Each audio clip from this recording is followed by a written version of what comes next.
एक समयमा 5 डेसिमलको विरोधमा पनि यही ठाउँमा नै यहीँनिर बसेर हामीले विरोध गरेको थियौँ र त्यो 5 डेसिमललाई पनि हामीले खेदेको थियौँ र फेरि पनि सेकेन्ड टाइम 5 डेसिमल ल्याएको थियो।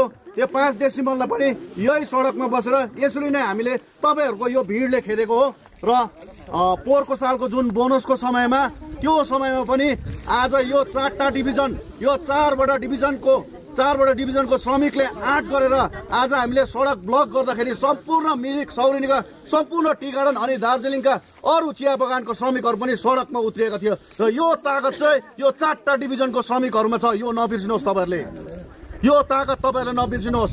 र म यहाँबाट के भन्न चाहन्छु भने हेर्नुहोस्, हामीले चार्ट अफ डिमान्ड तयार पार्यौं। चार्ट अफ डिमान्ड तयार पारेर हामीले म्यानेजरलाई हामीले यहाँको एसिस्टेन्ट जो प्रतिनिधि छ कम्पनीको उहाँहरूलाई हामीले दियौं पनि। अनि उहाँहरूलाई हामीले भन्यौं तपाईहरुले झट्ट मिटिङ बोलाउनुहोस्, डेपुटेसन राख्नुहोस्, किनकि लेबरको श्रमिकको जुन समस्या छ त्यो समस्या विषयमा ट्रेड युनियन श्रमिक अनि म्यानेजमेन्ट बसेर त्यसको हल निकाल्नुपर्छ भन्दाखेरि उहाँहरूले भन्यो हुन्छ हामी यो झट्ट कम्पनीलाई पठाउँछौँ गर्छौँ भनेर भन्नुभयो। तर अहिले के भयो भन्दाखेरि त्यो मिटिङ केही नगरी यिनीहरूले नो वर्क नो पे भन्ने नोटिस उहाँहरूले टाल्यो र अहिले पनि कानुनी रूपमा उनीहरू गलत छ र हामीले केही पनि मागेको छैनौँ। हेर्नुहोस्, हामीले केही पनि मागेको छैनौँ, हामीले खालि आफ्नो अधिकार मात्रै मागेको। आज हाम्रो बोनस हाम्रो जुन पहिला 4% रहेको थियो अनि यसपालिको जुन 20% बोनस छ त्यो 20% र 4% 24% बोनसको विषयमा बस्नुपर्छ फर्स्टमा हामीले लिएको छौँ। तर आज मालिक पक्षले तपाईहरुलाई डर देखाउनुको लागि हामीलाई डर देखाउनुको लागि आज नो वर्क नो पे भन्ने एउटा नोटिस टाल्यो। मर्मामा पहिला टाल्यो, मर्मामा टेस्ट गर्यो, मर्माकोहरूले के गर्छ, मर्माकोहरूले हिँड्छ कि हिँड्दैन भनेर टेस्ट गर्यो, त्यहाँ उहाँहरू सक्सेस भएन। त्यहाँबाट सक्सेस नहुँदाखेरि अहिले 3टै डिभिजनमा यो खाले नोटिस टालेको छ। हेर्नुहोस्, हामीले केही कुछ पाउनुको निम्ति हामी आफैले केही कुछ गुमाउनु पनि पर्छ। अहिलेको तपाईहरुले इतिहास हेर्नुहोस्, कुनै पनि आन्दोलनको श्रमिक आन्दोलनको इतिहास हेर्नुहोस्, संसारको आन्दोलनको इतिहास हेर्नुहोस्, श्रमिकहरूले लेबरहरूले मजदुरहरूले आफूले केही नगुमाइकन केही कुरो पाएको छैन यहाँनिर। र हामी यस्तो खाले मेन्टालिटीको पनि छौँ कतिजना कि केही नगुमाउ पनि सबै कुरो पाउँ पनि, यस्तो खाले विचारधाराको पनि छ कति। हाम्रो टी गार्डनमा नहोला तर अरू टी गार्डनमा छ त्यस्तो।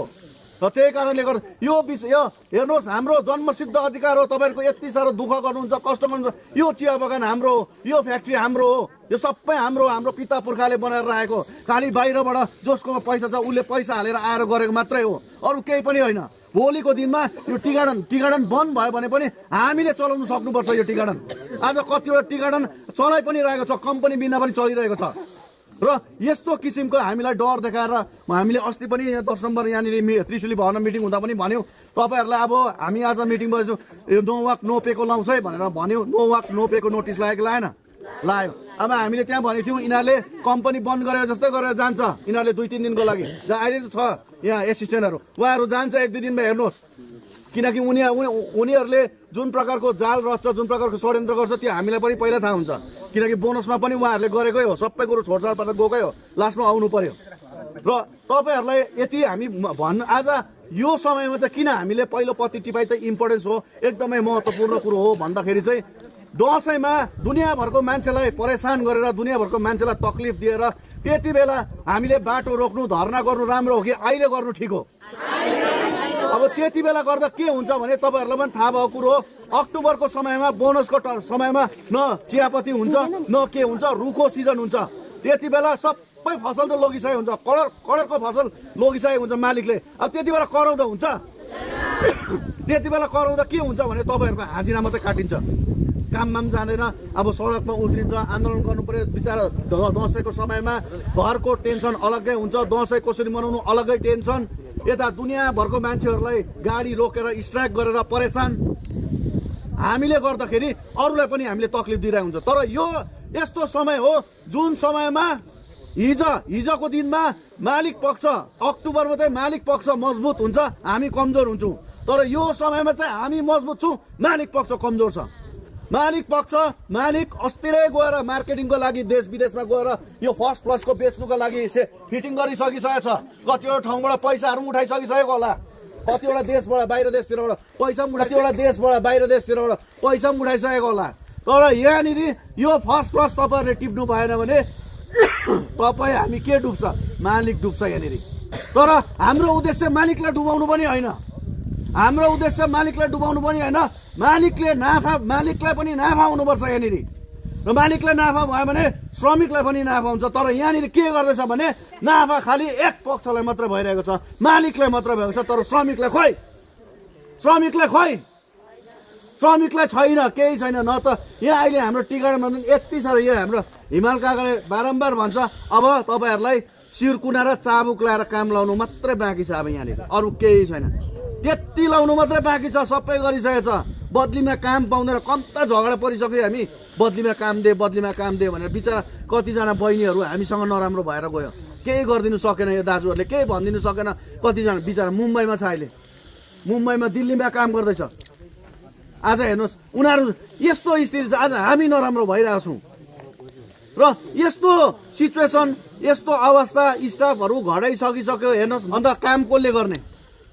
मालिकले विश्वास गर्दैन, न लेबरलाई विश्वास गर्छ, न त एसिस्टेन्ट म्यानेजरलाई विश्वास गर्छ, न त अफिसको वर्कर अफिसमा काम गर्ने स्टाफहरूलाई विश्वास गर्छ।